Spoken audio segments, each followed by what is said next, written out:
Hey everyone, and welcome back. Today's topic is very, very important to me and something I work on emphasizing within my coaching a lot. In today's world, when it comes to fitness in general, our progress is very heavily dictated by the scale. Everyone starts dieting to lose weight, right?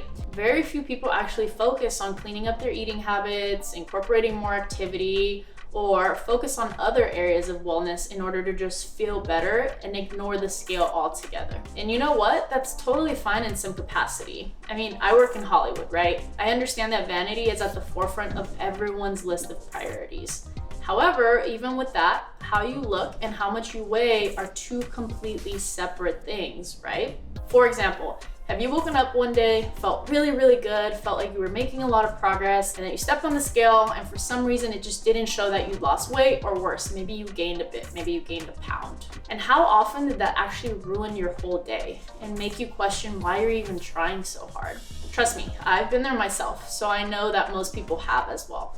Well, I'm here to tell you that the scale will never be in your favor. And here's why. Depending on how much weight you have to lose, the closer you get to your goal weight or where your body feels most comfortable, the slower the scale will continue to trend down. You'll continue to see progress in body fat potentially coming down, muscles getting tighter and other positive physique changes, but the scale will likely not reflect on a continuous basis. If you have a lot of weight to lose, you may see a big drop the first or second week when starting to focus on your nutrition, but then it will ideally taper off to 1 to 2 pounds a week, which is pretty normal and sustainable. With that being said, you may also be prone to bigger fluctuations due to higher percentages of body fat, previous restrictions with carb intake, and so on. So you may not lose weight every single week, but again, that doesn't mean that you're not still making progress in other ways. Here's the thing.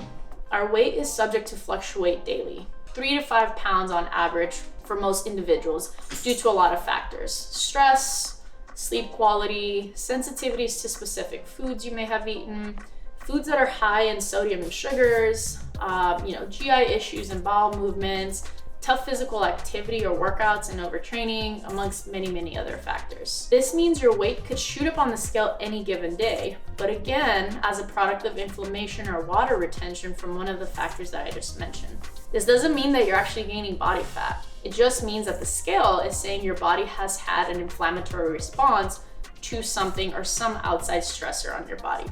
So outside of using the scale to assess how to augment your intake nutritionally, or to just see if you're trending in the right direction week over week within some kind of pattern, scale weight itself provides very little value in isolation. Instead, I would encourage you to use these measurements of biofeedback to further gauge your progress. Number 1, energy levels. This is very important. If your day-to-day energy is improving and you no longer feel like you're crashing, it's a good sign that things are trending in the right direction. On the flip side, if I told you could lose weight really quickly, but your energy might suffer, would you want that? Second, sleep quality. Poor sleep is something that many of us struggle with, and it can often be a derivative of your eating habits or just general stress levels. More consistent sleep is also a great sign that your body's responding well to your new routine, so that's something to really pay attention to. Third, changes in how your clothes feel. Fitting into an old pair of jeans, for example, that you couldn't fit into last month is a really good feeling, and that alone should far outweigh what the scale says, right? Number 4, performance within workouts. Feeling like you're getting faster, stronger, and more conditioned within workouts is again an important part in gauging energy availability and making sure that you're giving your body the right nutrients to fire at full capacity. Number 5, day-to-day mood. Sure that we've all been guilty of this, but have you found yourself to be more irritable and more moody when you're on a restrictive diet? You don't feel so good, so naturally you won't be as happy. It may be subtle, but you should notice steady improvements in your daily mood when your body feels good with your current routine. Number 6, progress photos. Try to pay attention to how much your muscles are tightening up in the new places, how you look in the mirror, and how your body has changed physically relative from where you started.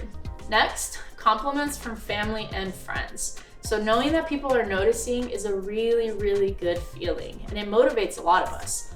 Nobody knows if you lost a pound or gained 2 on the scale this morning, right? All they know is that you look good and that they're proud of the effort that you're making and that it's showing. So these are just some of the ways I would encourage you to measure your progress outside of scale weight alone. It'll make a really big difference mentally, if nothing else. So sure, like I said, scale weight can provide some insight, but it doesn't paint a perfect picture on its own. And unless you can handle stepping on the scale and not feeling mentally defeated by what you see if it doesn't go your way, I would suggest to just not use it as a measure at all. At the end of the day, nobody knows that value but you, right? So using it for validation will be counterproductive to your own mental well-being. So thanks again for joining me today. I hope you guys found this informative. And again, if you have more in-depth questions, please don't hesitate to message me directly.